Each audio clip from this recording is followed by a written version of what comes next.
उसकी ऐसी हालत के जिम्मेदार भी तो हम दोनों ही हैं।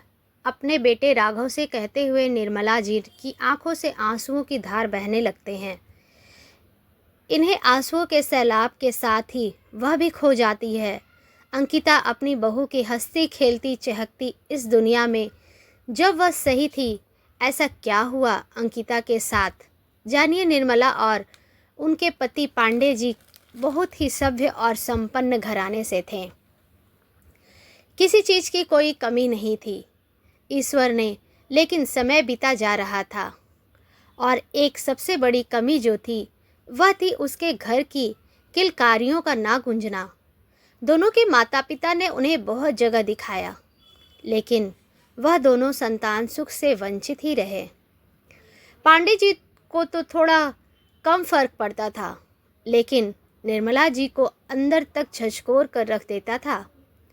उन्हें हमेशा लगता सुख सुविधाओं के बावजूद भी उनके जीवन में पूर्णता नहीं प्राप्त हुई है। औरत के नाम पर धब्बा है वह, इस हीन भावना से ग्रसित रहने लगी थी। अपने अंदर की ये कमी उनके आत्मसम्मान को आहत कर रही थी। पांडे जी को किसी ने एक दिन एक नेक सलाह दी। उन्होंने इस बारे में अपनी निर्मला से बात की कि हम लोग अनाथालय से एक बच्चे को ले लेते हैं। हम लोगों को बच्चा मिल जाएगा, जीने का सहारा। उस बच्चे को भी माता पिता मिल जाएंगे। यह बातें निर्मला को बहुत अच्छी लगी और वह खुश हो गई। उन्होंने जाकर झटपट में अनाथालय से सारी प्रक्रिया पूर्ण कर एक बच्चे को अपने नाम पर ले आए। अपने लिए उस बच्चे का नाम उन्होंने रखा राघव। 2 साल का राघव इन सारी बातों से अनजान घुल मिल गया। थोड़े ही दिनों में अपने माता पिता से दोनों दंपति को खुशी का सहारा मिल गया था। धीरे धीरे समय बीतता गया, राघव बड़ा हो गया और आज राघव मैट्रिक के बाद पहली बार इंटर में दाखिला लेने के लिए अपने माता पिता से दूर जा रहा है। खुशी इस बात की थी कि उसका भविष्य संवारने जा रहा था। शिक्षा सब चीज़ों से ऊपर है, इस बात को पांडे जी अच्छी तरह समझते थे। वो भी शिक्षक है। समय का काम है बीतना, उतनी ही तेज रफ्तार से बीत रहा था। राघव का इंटर कंप्लीट हो गया। ग्रेजुएशन में उसने दाखिला लिया। इसी दौरान उसे कॉलेज की एक लड़की अंकिता, जो कि पढ़ने में काफ़ी ही तेज थी और उसने चुलबुलेपन पर राघव अपना दिल हारे जा रहा था। इस बात का एहसास धीरे धीरे अंकिता को भी होने लगा था। उसकी धड़कनें भी उसके साथ से धड़कने लगी थी। अंकिता काफ़ी समझदार लड़की है। वह अपनी ज़िंदगी को, अपने लक्ष्य को इस बहकावे में खोना नहीं चाहती है। खुद को नियंत्रित करके अच्छी मुकाम हासिल करना चाहती है। फिर प्यार और शादी के चक्कर में पड़ना, इस बात की समझदारी अंकिता को है, लेकिन राघव को नहीं। राघव जब से अंकिता के प्यार में पड़ा है, तब से पढ़ाई लिखाई को छोड़कर मजनू बना हुआ है। यह मजनूपना उसको भारी पड़ रहा है। उसके फर्स्ट ईयर के रिजल्ट पर इसका असर बखूबी दिखने लगा था, लेकिन उससे कोई फर्क नहीं पड़ रहा था। तो वह जब तक अंकिता को बता नहीं देता उसने अपने दिल की बात, तब तक अब उसे कोई खुशी चैन नहीं। 1 साल इसी चक्कर में बीत गए। आज कॉलेज में फर्स्ट ईयर के रिजल्ट वितरण के समय एक छोटा सा कार्यक्रम आयोजित किया गया था, जिसमें अंकिता को प्रथम स्थान प्राप्ति के लिए पुरस्कार दिया जाना था। इसके अलावा और भी श्रेणियों की प्रतिभागियों को पुरस्कार वितरण होना था। राघव को इससे अच्छा और कोई मौका नहीं लगा अंकिता से अपने प्यार का इजहार करने का।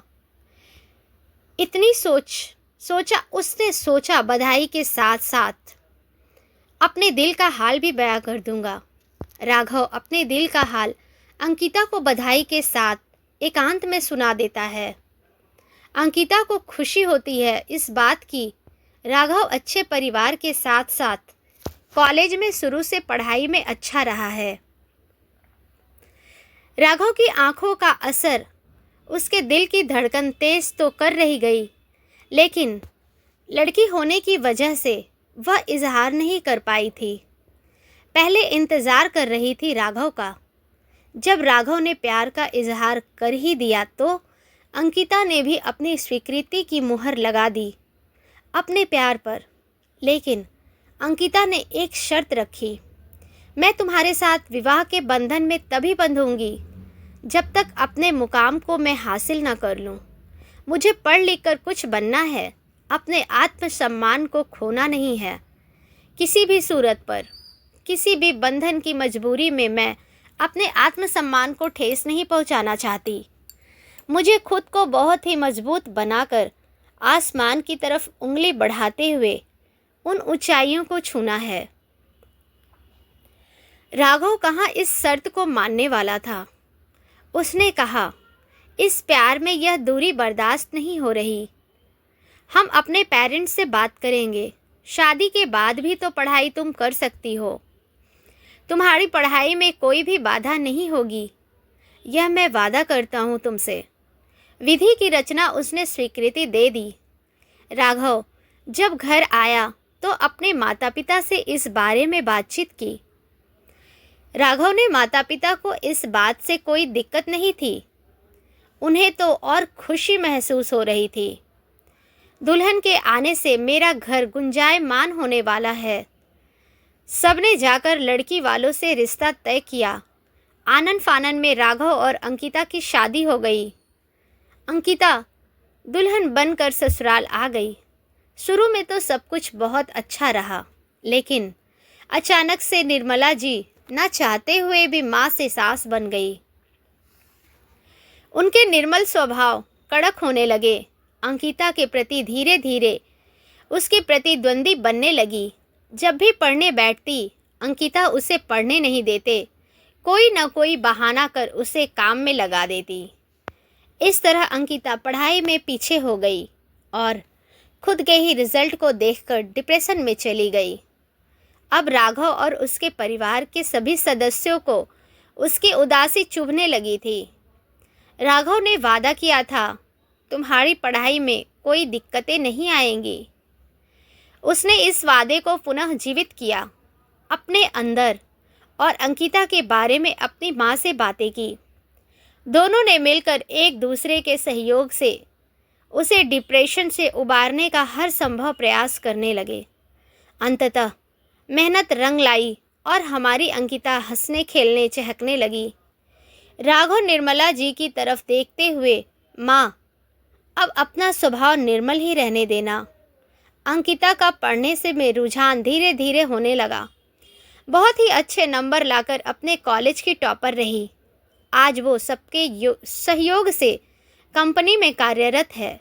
अंकिता को अपनी कंपनी में सबके साथ पूरे आत्मविश्वास से कार्य करते देख राघव बहुत सुकून महसूस कर रहा है। उसके इस आत्मसम्मान की वापसी को देखकर राघव को अपना वादा पूर्ण होते नजर आ रहा था। धन्यवाद।